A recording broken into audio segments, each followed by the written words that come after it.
Bismillahirrahmanirrahim. Assalamualaikum warahmatullahi wabarakatuh. Senang sekali bisa ketemu lagi dalam video ini. Kita akan membahas soal yang berkaitan dengan momentum atau konsep awal momentum dan impuls. Nah, di sini ada sebuah soal. Jadi, perhatikan grafik berikut di mana grafik F terhadap T. F itu adalah gaya, T itu adalah waktu. Nah, soalnya benda bermassa 3 kilogram, jadi bergerak sesuai dengan grafik ini. Di atas, di sampingnya. Jika benda semula diam, ya bendanya itu awalnya diam, besar kecepatan akhir benda tersebut adalah V2, kecepatan akhir itu. Di sini 3, 6, 9, 12, 15 meter per sekon pilihannya. Nah, untuk menyelesaikan soal ini, kita pakai rumus impuls. I sama dengan F kali delta T. Di mana F itu gaya, tadi delta T itu selisih waktu. Nah, jadi di sini itu ada kira-kira eh, tiga atau dua bangunan. Dua bangun datar ya. Yang pertama ini, yang kedua ini, yang ketiga ini. Nah, oke.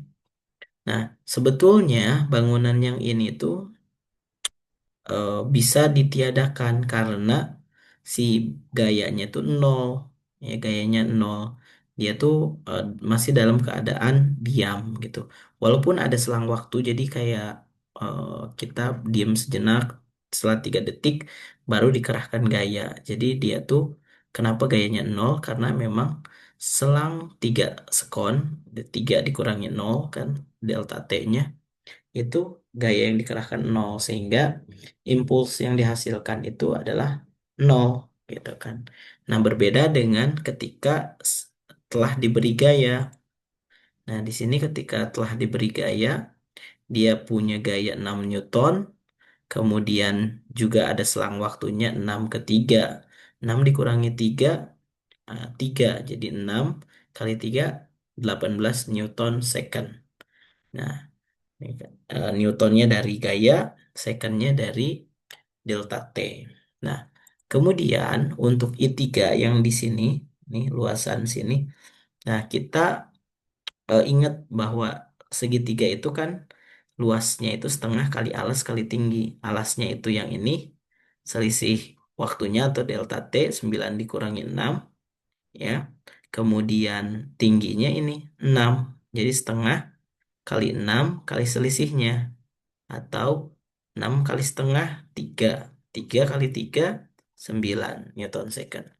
Nah, setelah kita ketahui I1, I2, I3, ya, kita tambahkan, ya, kita hitung apa impuls totalnya. I1 tadi 0, I2 tadi 18, I3 tadi 9. Nah, sehingga totalnya 18 tambah 9 adalah 27 Newton second. Nah, ini adalah impuls total. Nah, tapi di sini yang ditanyakan adalah kecepatan akhir atau V2.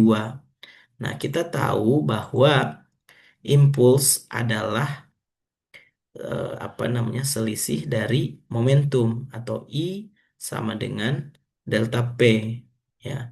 Nah, kita bisa jabarkan bahwa I total, impuls total yang ini sama dengan massa kali P2 dikurangi P1. Atau sebenarnya bisa ditulis M kali P2 dikurangi M kali P1. Itu sama saja. Nah, kemudian kita masukkan angka-angkanya yang tadi, impuls totalnya kita masukkan 27 Newton second, kemudian massa bendanya itu 3 kilogram, kemudian kita masukin P2 dikurangi nol. Nah, kenapa di sini nol?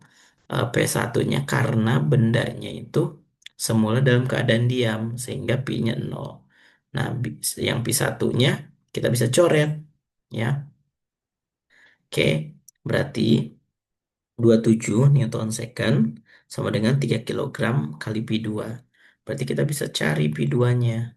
Pi2 sama dengan 27 Newton second dibagi 3 kilogram. Ya, hasilnya adalah 9 meter per sekon.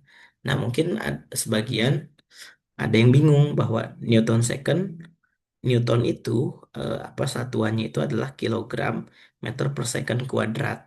Nah, sehingga kalau karena di sini ada second, second kuadratnya bisa dikurangi satu, ya jadi meter per second, sehingga kilogramnya coret jadi meter per second.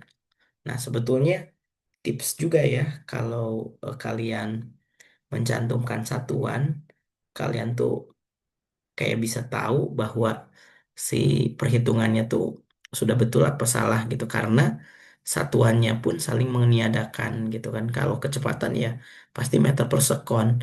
Kalau meter per second kuadrat itu adalah percepatan. Yaitu ya untuk soal nomor pertama terkait grafik eh, apa namanya kecepatan benda, ya.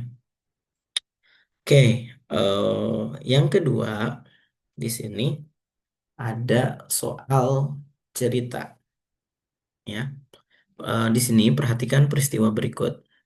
Eka mengendari sepeda motor yang bermassa 120 kilogram dan membonceng Sandi dengan kecepatan 54 kilometer per jam. Nah, kemudian yang kedua, Agus mengendari sepeda motor yang bermassa 120 kilogram dengan kecepatan 90 kilometer per jam. Nah, jika massa Eka sama dengan massa Sandi sama dengan massa Agus, yaitu 40 kilogram, pernyataan berikut yang benar adalah A. Besar momentum pada peristiwa satu lebih besar dibandingkan peristiwa 2. Nah, B. Selisih momentum antara peristiwa satu dan 2 adalah 2.500 kg meter per sekon.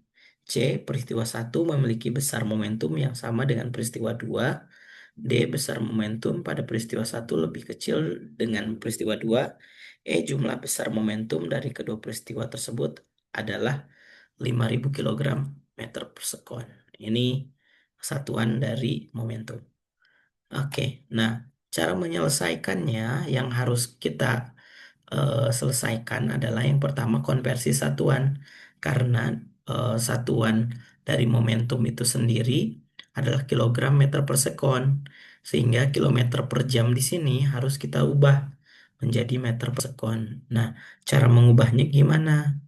Ya kita tinggal kalikan 1.000 dibagi 3.600. Kan 1.000 itu dari mana?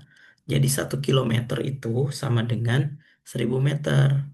Kalau 1 jam 3.600 second. Nah, tinggal kalikan aja 54 kali 1.000, 54.000 dibagi 3.600. Nah, hasilnya 15 meter per sekon. Nah, begitupun kecepatan dari motornya Agus, ya. Sama kita tinggal masukkan saja 90 kali 1.000 dibagi 3.600. Hasilnya 25 meter per sekon, ya. Nah, selanjutnya setelah kita mengetahui apa namanya konversi satuan atau kecepatan dari motornya Eka dan motornya Agus, kita apa namanya analisis pilihannya. Besar momentum pada peristiwa satu lebih besar dibandingkan peristiwa 2. Nah, kita secara matematis bahwa P1 sama dengan P2.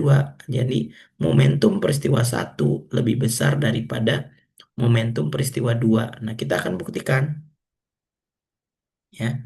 Nah, kita ingat bahwa momentum itu adalah M1 kali Pi1 untuk momentum apa namanya? Momentum pertama. Nah, momentum kedua, massa yang kedua dikali kecepatannya, gitu kan. Nah, kemudian kita masukkan saja 120 kilogram karena kan sepeda motor dengan orangnya itu sama kan, yang peristiwa satu 120 kilogram, peristiwa 2 120 kilogram. Nah, yang membedakannya itu adalah kecepatan.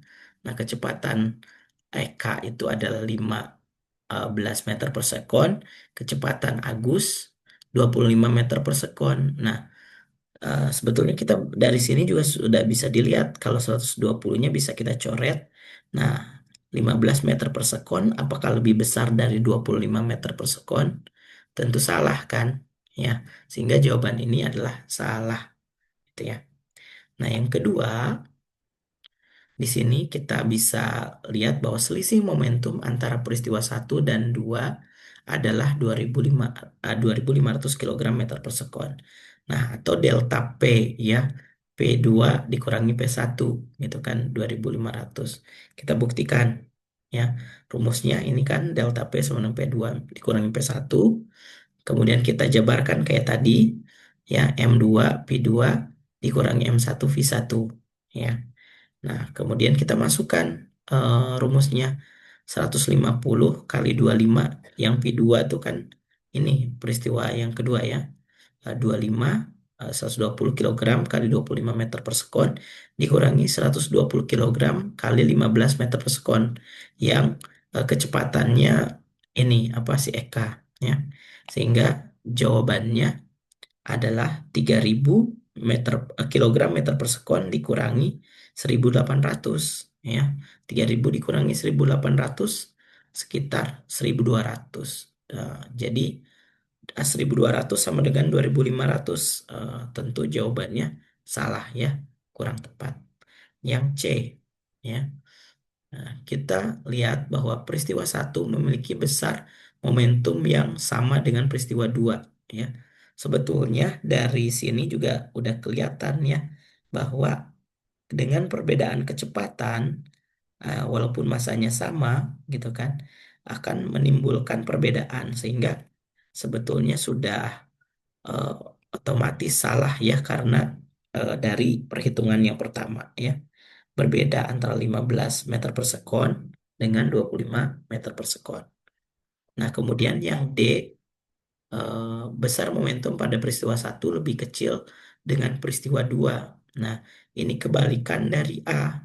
Ya, kalau ini salah berarti ini otomatis betul ya. Karena 120 kali 15 itu lebih kecil dari 120 kali 25 gitu. Ini saya Bapak tidak detailkan karena sebenarnya udah kelihatan ini coret-coret saja gitu kan. Nah, ini benar ya. Yang E kita bisa cek juga mungkin ada dua jawabannya ya, walaupun sudah diketahui. Nah, jumlah besar momentum dari kedua peristiwa tersebut adalah 5.000 kilogram meter per sekon. Ya, jadi jumlah tuh kan berarti tambah ya. P1 tambah P2 sama dengan 5.000 kilogram meter per sekon. Kita coba buktikan ya. P1 ditambah P2 berarti M1 P1 tambah M2 P2 ya. Berarti 120 kali 15, 120 kali 25.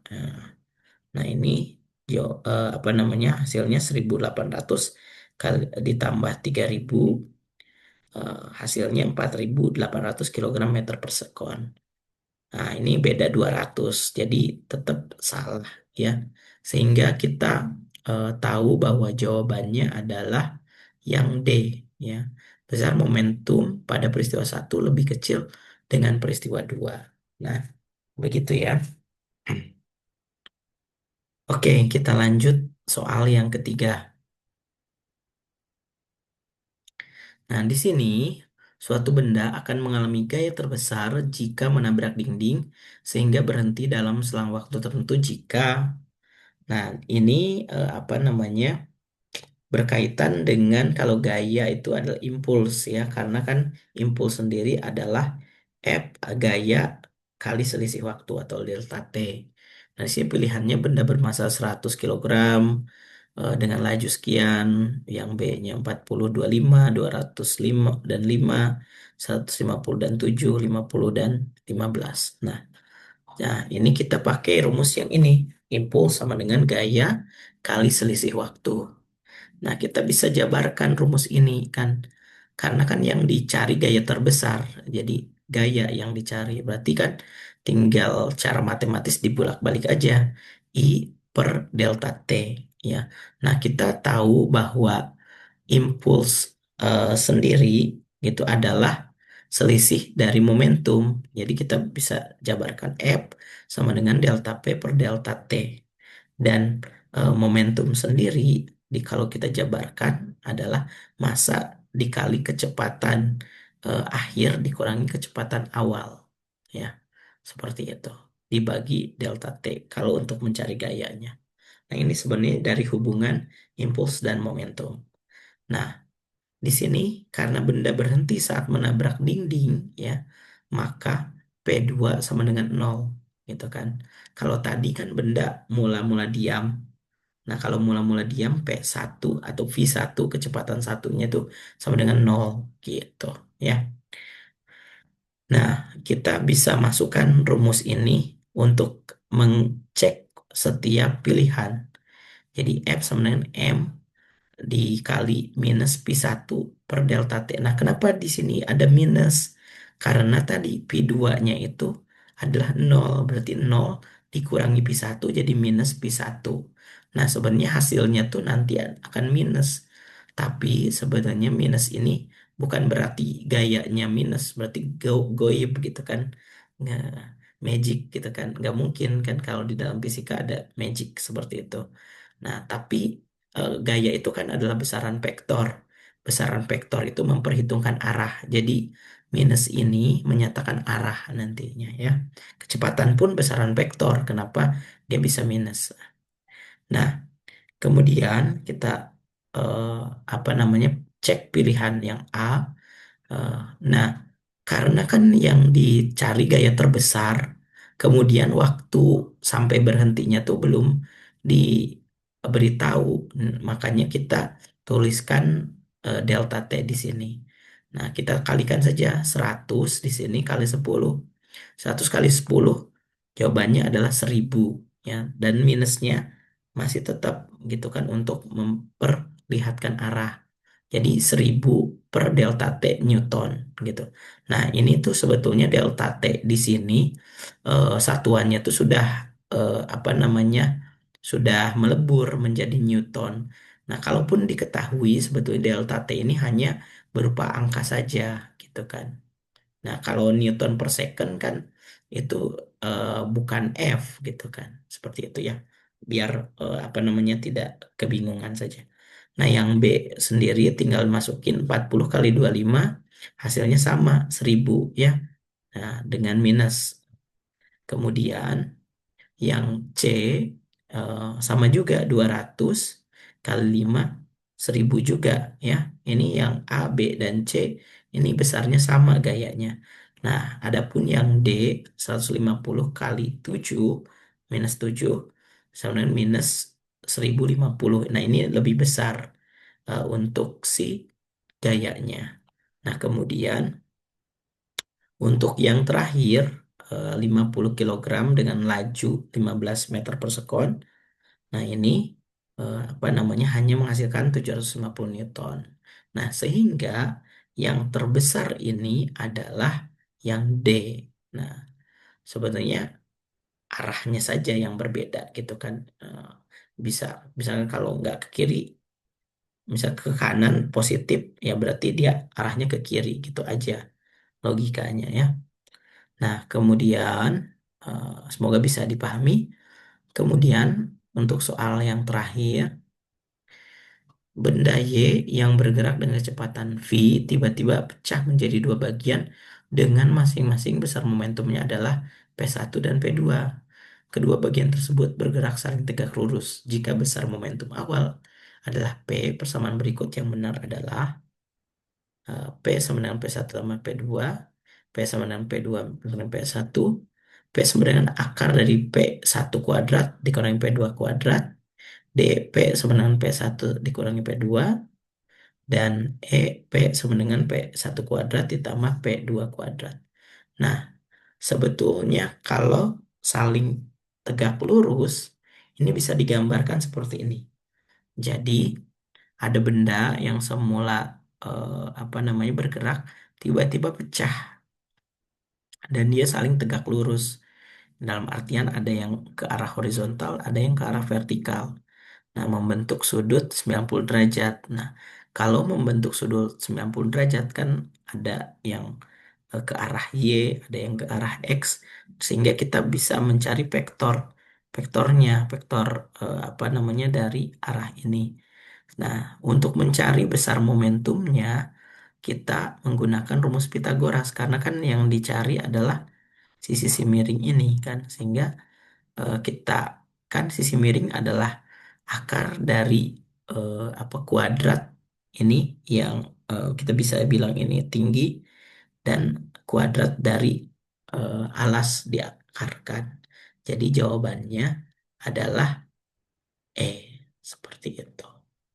Ya, semoga contoh soal ini bisa dipahami. Jika ada hal-hal yang kurang, bisa diputar kembali video-videonya perlahan demi perlahan sehingga bisa dipahami. Jika ada pertanyaan, silahkan bisa tanyakan di kolom komentar. Insya Allah akan Bapak jawab. Itu saja dari Bapak. Semoga ada manfaatnya. Eh, Wassalamualaikum warahmatullahi wabarakatuh.